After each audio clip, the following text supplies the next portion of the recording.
My phone lit up during my PhD graduation ceremony. Dad's text said, "Don't expect help.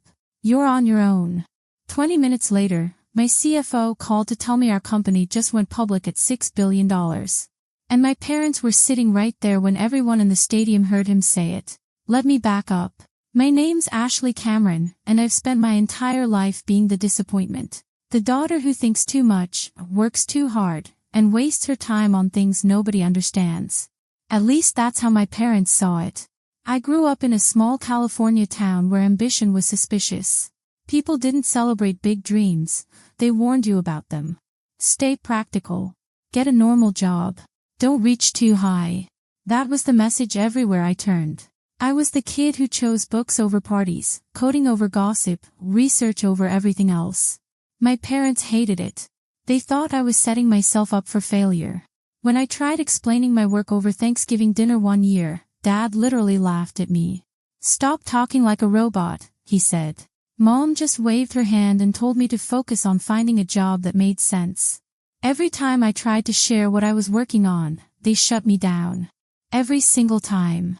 So eventually, I stopped trying. But I kept working. I paid my own way through most of college, assistantships, grading papers, teaching intro labs, freelance programming at night. I lived on almost nothing, chose discipline over comfort, and pushed through a field that demanded everything from me. And when I started building something bigger, something real, I kept it private. Not because I wanted to hide it, because I'd learned they weren't listening anyway. The company started in my dorm room junior year. Just me and my laptop, working on an algorithm I'd been obsessing over for months. By senior year, I had 2 partners and a prototype that actually worked. By grad school, we had investors interested and a team of 12 people who believed in what we were building. My parents never knew any of it. They thought I was just another broke grad student drowning in research papers. When they asked what I did for money, I told them I had assistantships. Which was true. I just didn't mention the company that was slowly taking over my life, the board meetings I took at midnight, or the fact that I'd been pulling 18-hour days for 2 years straight. I didn't tell them because I knew exactly what they'd say. That I was being irresponsible. That I should focus on my degree. That I was chasing another one of my impractical dreams. So I built it in silence. And I got really good at living 2 separate lives. Graduation day was supposed to feel different. I watched other families cheering, holding signs, crying when their kids walked across the stage. Moms fixing graduation caps, dads yelling so loud their voices cracked. I tried not to stare. Tried not to feel that familiar ache in my chest. Riley, my best friend, nudged me. "You okay? You look somewhere else." I forced a smile. Just tired. But the truth was Dad's text had lodged itself right under my ribs. "You're on your own." The timing wasn't an accident. It never was with him. He believed life was full of teachable moments. And apparently my PhD graduation was just another chance to remind me I wasn't enough. I sat there surrounded by hundreds of red gowns, pretending it didn't hurt. Pretending the life they thought I lived was the only one I had. Then my phone buzzed again. It was so quiet I almost didn't feel it under all the noise, families cheering, the announcer calling names, people clapping. I thought it was Riley sending me a meme to lighten the mood. Instead, I saw Caleb's name. My CFO. My stomach dropped. He knew where I was. He wouldn't call unless something major was happening. I glanced at the stage. 2 rows before my turn. I answered in the smallest whisper possible. "Hey, I'm literally in the middle of." "Ashley." He cut me off, breathless. "I'm so sorry, but I had to tell you. The IPO went live 20 minutes ago. We priced high." He exhaled, almost laughing. "Ashley, we hit 6 billion. 6 billion. The words didn't register at first. It felt like hearing about someone else's life. Then heat rushed up my neck. I could feel people turning toward me, not because they knew what was happening, but because Caleb's voice, excited and loud, was carrying farther than it should have. Behind me, someone whispered, "Did he say billion?" Riley's head snapped toward me. "Ashley, what was that?" I couldn't answer. My heart was pounding too loud. Caleb kept talking, completely unaware of the crowd slowly tilting toward me like I'd become the center of gravity. We're trending on every financial site. Investors are pouring in. Ashley, we did it. We. That word hit harder than the numbers. We. For years, I'd hidden the company behind long nights, research meetings, silent work. And now, in the middle of the one place my parents believed I didn't belong, my secret life had just exploded into the open. I whispered, Caleb, people can hear you. But it was too late. His final line cut through the ceremony like lightning. Everyone's calling you the youngest tech billionaire in the country. Everything stopped. Conversations died mid-sentence. Parents actually stood up to look. I heard at least 3 phones start recording. The air felt electric, humming with disbelief. Riley grabbed my arm. Everyone heard, she whispered. Everyone. And that's when I saw them. My parents. Pushing through the rows, faces tight, ready to lecture me about causing a scene. Completely unaware of the storm they were walking into. If Dad's text had cut me earlier, what was coming next would slice through everything he thought he understood about me. They were still 20 feet away when my phone buzzed again, louder this time, like the universe had decided subtlety was overrated. I didn't want to answer. Not with half the stadium staring at me. But the name on the screen wasn't one I could ignore. Olivia. Our head of PR. I brought the phone to my ear, turning slightly so my parents wouldn't see the panic on my face. Olivia, now really isn't. Ashley, I know you're at graduation, but listen. Her voice was clipped, urgent. Every major outlet is requesting interviews. Business Daily wants a sit-down tonight. We've already been contacted by morning shows. Your name is everywhere. My breath hitched. Olivia, keep your voice down. She didn't. They're calling your valuation unbelievable. 6 billion and climbing.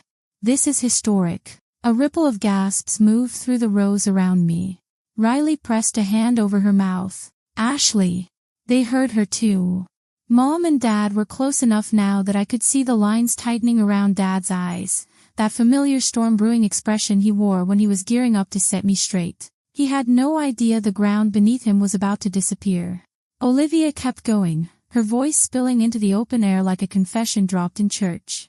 You're going to need to approve statements. Your inbox is exploding. Multiple universities want partnerships. This is huge, Ashley. I closed my eyes. Not to block the noise, but to process how fast my 2 lives were colliding. The private world I'd built in silence was no longer private.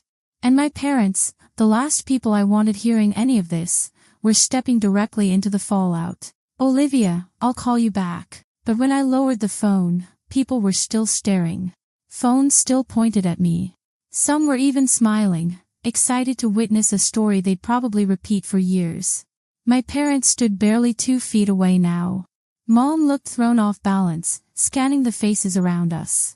Dad's expression was harder, confused, irritated, trying to piece together what he'd just walked into. Ashley, he said sharply. What on earth is going on? Why are people looking at you like that? For the first time in my life, I didn't shrink under the weight of his voice. Because for the first time, he wasn't the one holding the narrative. Dad's voice sliced through the noise. Ashley, answer me. What is happening? Dozens of eyes flicked between us. The stadium buzzed with a strange mix of excitement and confusion, people sensing a storm but not knowing where the lightning would hit. I stood slowly, smoothing the front of my gown, trying to steady the tremor in my chest. Maybe we should talk later. Dad scoffed. No. We'll talk now. His voice rose enough that more people turned. You storm off to get a PhD nobody asked for, expect us to applaud, and now you're causing a scene at your own graduation. Riley inhaled sharply beside me. Mom shifted uncomfortably but didn't say anything. It was always like this. Dad spoke, Mom fell in line, and I learned to swallow my explanations whole. Not today. Before I could answer, my phone buzzed again. Loud. Insistent. I almost ignored it, but the screen lit up with Olivia's name again. Dad noticed.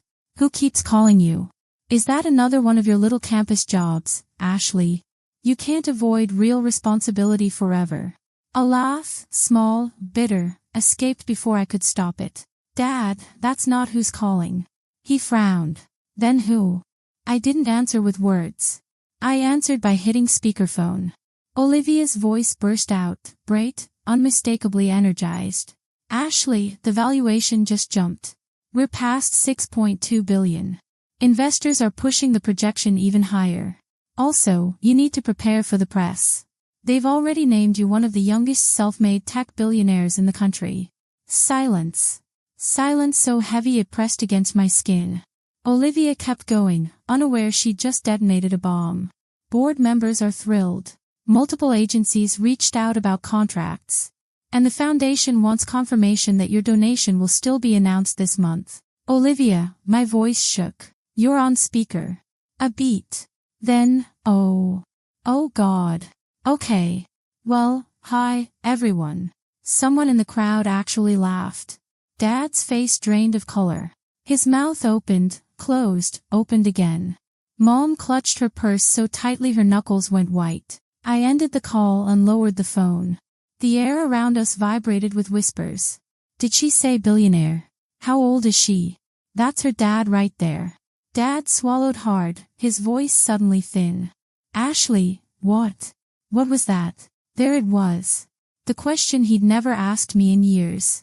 Not, why aren't you normal, or when will you get a real job? But the simplest one, what do you actually do? I looked at him. Really looked at him. You texted me this morning telling me I'm on my own. That I shouldn't expect help. I held his gaze. Dad, I haven't needed your help for a long time. His brow furrowed, confusion battling with pride and something that looked like fear. I don't understand. I know, I said softly. Because every time I tried to tell you about my work, you shut me down. You thought I was wasting my life. You never listened long enough to see what I was building. Mom finally spoke, her voice trembling. Ashley, sweetheart, we didn't know. I know you didn't, I replied. Because you never asked. A wave of murmurs moved through the crowd. Dad shifted, visibly uncomfortable under strangers' eyes. I reached into my bag and pulled up my banking app. The anonymous payments. The help with bills. The support I'd quietly sent home over the last 4 years.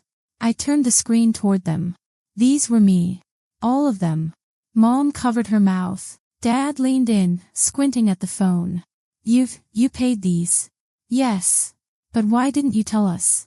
I took a breath. This was the part that hurt most. Remember when the roof needed fixing 2 years ago? You were stressed for weeks about how you'd pay for it. Then suddenly the contractor called and said an anonymous donor had covered half the cost. That was me. Mom's hand flew to her chest. And last winter when Mom's car broke down and you didn't know how you'd afford a new transmission. I sent the money directly to the shop. They told you it was a veterans discount program. It wasn't. That was me too. Dad's eyes were wide now, scanning through the transactions on my phone like he was reading a foreign language. The property tax bill that got mysteriously reduced. Me. The hospital bill after Dad's surgery that somehow got adjusted. Me. The scholarship fund at your church that helped 3 families last year. I funded it. Mom was crying now. Really crying. I've been taking care of you for years, I said quietly. Because even though you didn't believe in what I was doing, you're still my parents. And I wanted to help. But I knew if I told you where the money came from, you'd refuse it. You'd say I should be saving for my own future. That I couldn't afford to be generous when I was just a broke grad student. Dad's voice cracked. Ashley, we had no idea. I know. Because you thought I couldn't even take care of myself. So how could you possibly believe I was taking care of you? The words hung there. Heavy. True. And one more thing, I added, feeling a steadiness rise through me. I did get a real job. I built one. That's when the press arrived. Cameras. Microphones. People shouting my name. Security stepped in to control the crowd. Dad flinched as flash after flash went off. A reporter pushed forward. Ashley Cameron, can you confirm the IPO numbers? Are you officially a billionaire? Dad turned toward me slowly, his expression collapsing. There it was, the moment everything shifted. Dad's face when he realized his helpless daughter just became a billionaire. I inhaled deeply. I didn't want revenge that humiliated him. I wanted truth. So I spoke clearly, without anger, without triumph. Yes. The company I founded reached a valuation of over $6 billion today. And yes, that means I'm independently stable. And have been for years. A collective gasp rolled through the graduates nearby. The reporter pressed forward. And your parents? How do they feel about your success? I could have said anything. I could have thrown them under the bus right there. But revenge isn't violence. It's clarity. They're here today, I said. And we're all still processing. But I know they care. And I know they'll understand my work one day. Mom started crying quietly. Dad's throat bobbed as he fought for words. Ashley, he whispered. I don't know what to say. You don't have to say anything right now, I replied. We'll talk privately. He nodded slowly, the weight of every assumption he'd ever made settling onto him like a collapsing roof. As security ushered us toward a quieter area, the press still calling after us, I realized something monumental. The power dynamic I'd lived under my entire life, the one where Dad's disappointment defined me, was gone. Not because I'd become a billionaire, but because truth finally had a voice louder than his judgment. Security guided us to a shaded corner near the stadium entrance, far from cameras, far from the crowd still buzzing with the headline they'd just witnessed. The quiet felt strange, almost hollow, after the storm of attention. Dad sat down first, elbows on his knees, hands clasped like he was praying. Mom stood beside him, eyes red, mascara smudging at the edges. For the first time in years, neither of them looked like they were preparing a lecture. Ashley, Dad finally said, voice rough. I owe you an apology. A real one. He lifted his head, meeting my eyes with something I'd never seen on him before, uncertainty. I thought I was pushing you toward stability. I didn't realize you'd already built more stability than I ever had. Mom wiped her cheek. We were wrong about your work, about your strength, about everything. Their remorse didn't erase the hurt. But for once, I didn't feel invisible. I felt heard. Fully. Finally. I'm not angry, I said quietly. Just tired. Tired of being treated like I don't know what I'm doing. I've been standing on my own for years. I just wanted you to see me. Dad swallowed, nodding slowly. We do now. And we're proud of you. Not because of the money, God, not that. Because you didn't give up on yourself even when we didn't understand. The words landed gently. No grand gestures. No excuses. No guarantees either. Just the beginning of accountability. Can I ask you something? Dad said after a long pause. I nodded. The text this morning. The one that said you're on your own. He rubbed his face. I meant it as a wake-up call. I thought you were going to struggle after graduation. I thought I was preparing you for the real world. I know what you meant, I said. But you've been in the real world this whole time. Building something I couldn't even imagine. And I was treating you like a child who didn't understand how life works. Yeah, I said simply. Because it was true. I'm sorry, he said. And this time, I believed him. Mom stepped closer. All those times we asked you about your future, about your plans, you never told us about the company. Why? I thought about that for a second. Really thought about it. Because I knew you wouldn't take it seriously. You'd think it was another one of my distractions. Another way I was avoiding reality. And I was tired of defending myself. Tired of explaining. Tired of watching you not believe me. She nodded slowly, tears still streaming down her face. So I stopped sharing. I stopped trying to make you understand. And I built something anyway. And we missed all of it, Mom whispered. You did, I agreed. But that's on both of us. I could have tried harder. Been more direct. Demanded you listen. But I didn't. I just gave up on you knowing me. The honesty felt harsh. But it was real. We walked back toward the ceremony together. Still uneasy. Still imperfect. But no longer pretending. Something had shifted. Maybe not enough to rewrite our past, but enough to change our future. When I finally stepped back into the sunlight, the ceremony still humming around us, I felt different. Not because of the IPO. Not because cameras had shouted my name. But because I'd stopped shrinking to fit their expectations. I'd spent years trying to earn pride they weren't ready to give. Turns out, I didn't need their permission to succeed. I only needed the courage to stand as who I really was. Later that night, after the chaos settled and the reporters finally stopped calling, I sat in my apartment with Riley. We ordered pizza and pulled up the news coverage on my laptop. "You're literally everywhere," she said, scrolling through article after article. I watched my own face staring back at me from a dozen different websites. Headlines calling me a prodigy, a tech genius, a billionaire before 30. It felt surreal. Like watching someone else's life. "How do you feel?" Riley asked. I thought about it. Really thought about it. "Relieved," I said finally. "Not because of the money. But because I don't have to hide anymore. I don't have to keep my two lives separate. It's all out there now." "Your parents must be losing their minds." "Yeah," I said. But in a different way than I expected. "I think they're actually trying to understand now. For the first time." Riley grabbed another slice of pizza. "You know what's wild? You could have told them off. You could have made them look terrible in front of everyone. But you didn't." "I didn't want revenge," I said. "I just wanted them to see me." "Well," Riley raised her soda can, "they definitely see you now." I smiled. A real smile this time. Because she was right. They did see me now. And whether that changed everything or nothing, at least the truth was finally out there. And that was worth more than any valuation could ever be. If you've ever been underestimated by your own family, if you've ever built something in silence because nobody believed in you, if you've ever waited for validation that never came, you're not alone. Sometimes the people who love us can't see us clearly. Not because they don't care, but because they're looking through their own fears. And sometimes, the best thing we can do is keep building anyway. Not for them. For us. Because the only validation that really matters is the kind you give yourself. Thanks for listening, and if this story resonates with you, don't forget to comment and subscribe for more stories about family, redemption, and proving yourself when nobody believed you could. Your worth was never determined by who could see it.